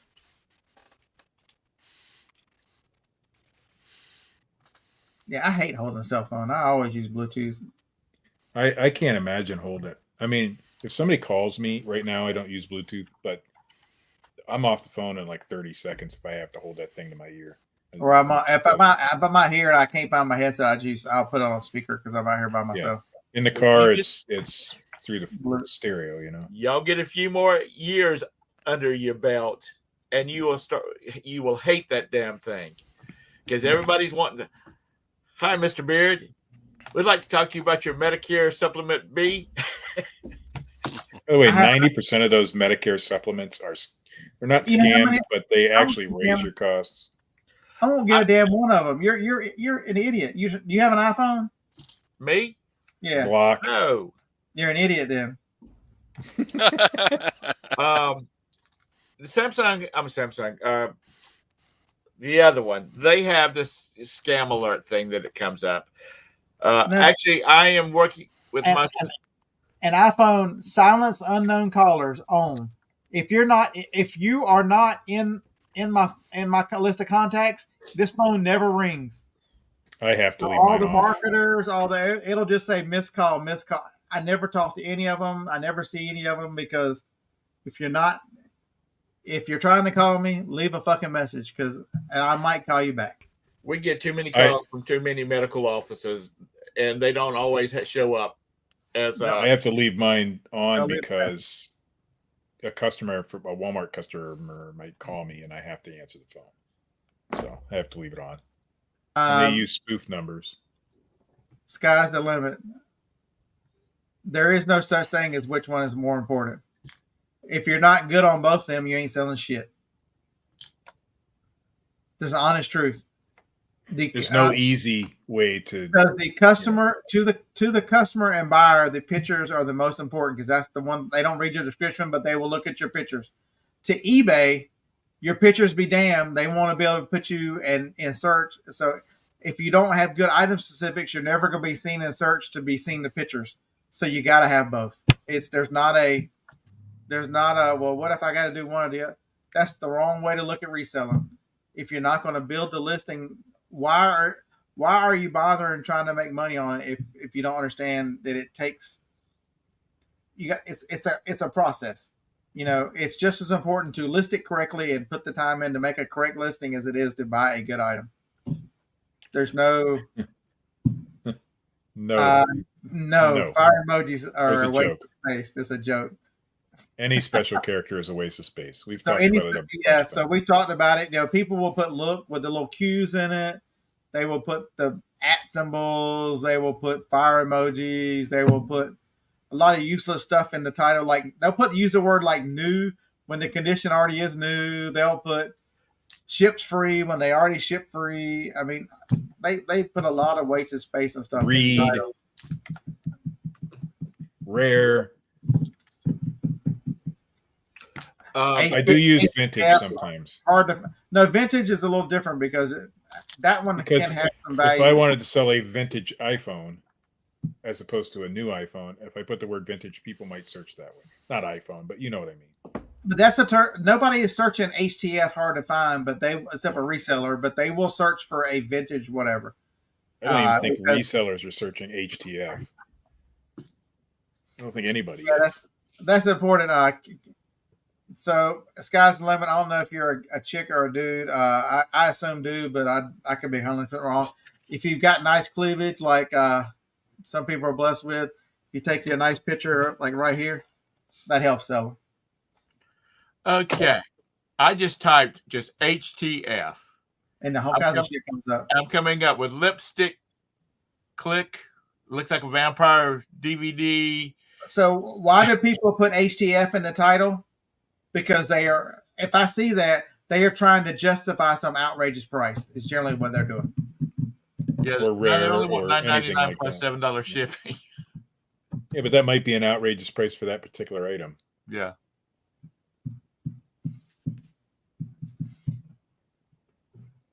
I'm telling you right now, Kevin, you should have been on the show. Such helpful. I know, right? He's full of great information. There you go. I hope. All right. Yeah, never mind. I got to go. I would go on that comment as well. Well, we only got 4 minutes left. So, let's see, who was it? Somebody up here was talking about they had a special edition double Texas Bandit cornflakes double box Richard Petty. I saw that. How would you sell that? I mean, are you selling it as because it would have an expiration date on it and it would be expired, of course, but I mean, how would you? I don't think it's actual cereal. It's the NASCAR. It's the car. Was it? I'm pretty sure double box.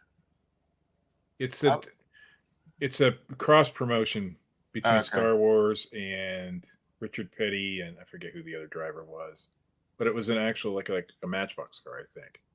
Okay, well, I could be wrong. I briefly saw the post. Flights. Because these collectors on stuff, like I got some Star Trek fans. No, he said it is the cereal. That have never been, any like food items that had the Star Trek logo and connected to movies. They've never been opened up, and they would never. He said it is the cereal. So I don't know. I must have looked at the post wrong. I did see the post though. So this one you actually might be able to get away with because it doesn't say expiration. This is just a Best Buy. It actually says Best Buy. So technically, that's not an expiration date. When I put an expiration date in my titles, I always use the words Best Buy, not expiration. A lot of people will put expiration, but I will not. It's always Best Buy. Now, if it says expiration on the package, I'll use it, but not in the title. I'll put it in the description.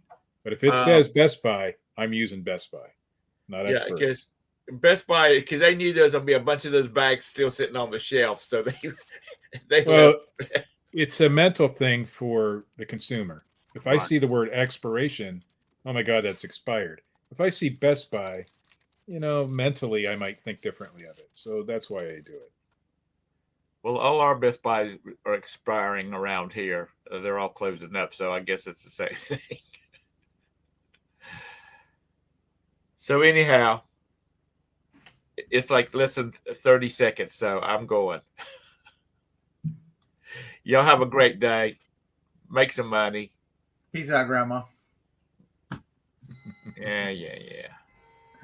He's vintage. I didn't see it. He put he's not old. He's vintage on there. So Joanna, they have used. So they have expiration dates. They have these manufacturers and others. How do you sell more stuff? You put an expiration date that causes people to just lose like that, and tell them that the world's coming to an end if they eat it past.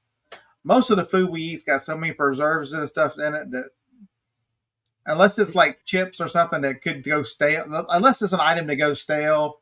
Lose a French fry underneath the seat of your car for a year and see what it looks like when you. I mean, look at it. Go read the manufacturers what they tell you about canned goods, and they're good for a minimum of a year after the date on a can. At least, yeah. See you, Phil. There is a guy on YouTube, and his YouTube name is weird, but that's all he does on his channel is eat really old expired stuff. It's crazy. Joanna, make a video. He's gonna die doing it. Make an apple pie and serve it to your kids from that stuff, and then make a video telling them after they finish eating it.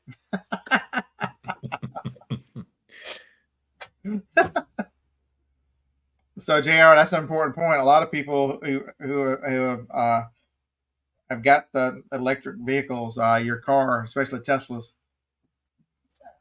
There's all kinds of crazy stuff you can do now with this little button to bring your Tesla keys up and start and do stuff.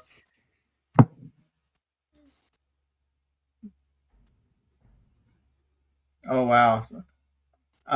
Tom just checked his stock on expired Mountain Dew Blast, and 7 were leaking. Just from personal experience, if it's Coke Zero and the bottle's a little soft, don't drink it. It just tasted bad. I didn't die from it.